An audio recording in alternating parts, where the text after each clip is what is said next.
guys, Father's Day is coming. Do you have any plan? I want to give my father a present. Do you have any ideas? I think you can give him a Bocado teapot. That's a good idea. Your father will be relaxed seeing it when he works. What are the characteristics of Bocado? Bocaro is a kind of ceramic product between pottery and porcelain. Its surface is smooth and contains small dots, showing a sandy effect. Bocaro is simple in texture, not vulgar, and has very similar mold to literati. I heard Bokhara has a history of more than 2,400 years. The art of Bokhara pottery originated in Song dynasty, experienced the maturity period of Ming and Qing dynasties, and finally developed to what it is today. Your father also has the mold of literati. He will be very happy to receive such a gift. That sounds great. I will give my father a Bocado teapot. Hello everyone. Today we are going to talk about the Zisha teapot. The capital of China is Beijing, but there are two more Chinese capitals worth knowing about. One is Jingdezhen in Jiangxi, the capital of porcelain. The other is the town of Yixing in Jiangsu, the capital of pottery. During the Ming Dynasty, the industry saw its heyday. Zisha teapots, the clay teapots from the town in Yixing near Wuxi, are indispensable accessories for tea drinkers throughout China. Usually small, squat, and brown, fine craftsmanship and special materials make them an ideal vessel for making tea.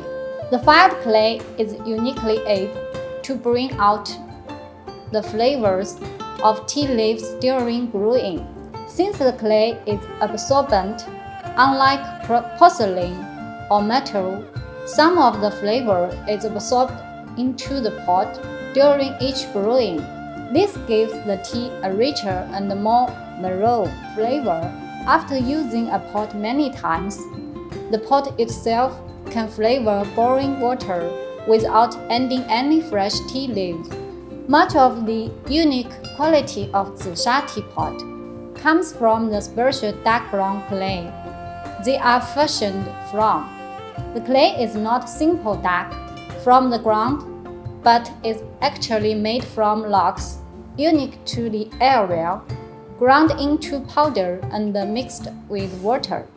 Craftsmen choose several different types of log and combine them in different proportions in light of what they are planning to make.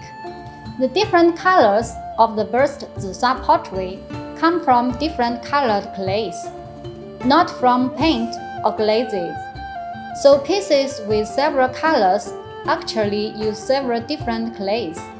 As a result, Zisha pottery is less brightly colored than Chinese porcelain and uses more muted earth tones.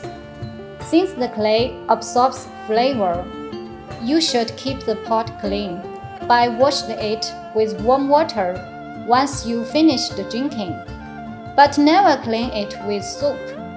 The soap can seep into the clay and give a soapy aftertaste to the next pots of tea. If you forget to clean it until the old leaves turn foul, adding boiling water, immediately pouring it out, and placing the pot in cold water will freshen the flavor again. Zisha pottery is not made on a potter's wheel or within coils of clay. Instead, artisans use a complex array of hand tools to shape the parts of a teapot, then put them together before firing. All the parts of a single teapot must come from the same lump of clay and must be worked at the same time.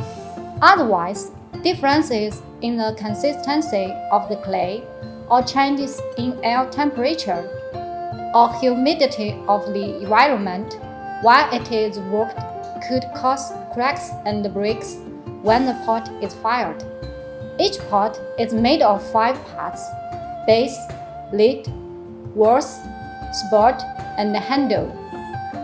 After tenderizing a suitable lump of clay with a heavy wooden mallet, the artisan slices it up and rolls out a thin sheet to use as a base, making it a perfect cycle with a small compass. He then rolls out and pounds clay for the walls and shapes them around the base to form the curved sides of the pot. He then forms the handle and the spout, attaches them, and then creates the lid, perhaps the most challenging part of the pot. The pot then dries in the air for 2 days before being fired in a kiln. Since the clay can crack easily, it is slowly moved deeper and deeper into the oven to prevent it from heating too fast. After being fired for 80 to 24 hours, depending on the clay and the item, the pot is finished and ready for some tea leaves.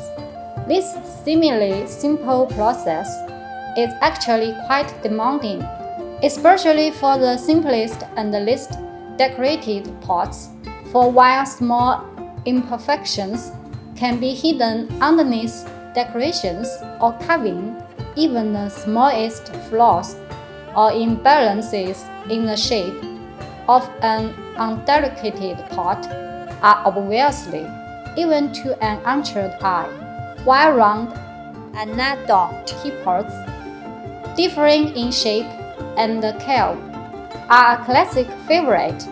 Zisha teapots are also decorated in all sorts of beautiful designs. At one extreme are pots shaped to look like fruits and vegetables, or pieces of wood or bamboo with amazingly lifelike textures and artful imperfections. Others are decorated with Chinese calligraphy or poems. One of the most traditional and beautiful styles combines the simplicity of plain teapots with touch drawn from nature, such as crafting the handle to look like a plum branch with a small spire of flowers spreading over a section of the pot. A relatively perfect work must be both convenient and have the function of captivating, enlightening, and generating the aesthetic feelings within. The Zisha teapot has become an important special technological heritage in the history of Chinese art and culture. That's all for today. Thanks for watching. See you next time.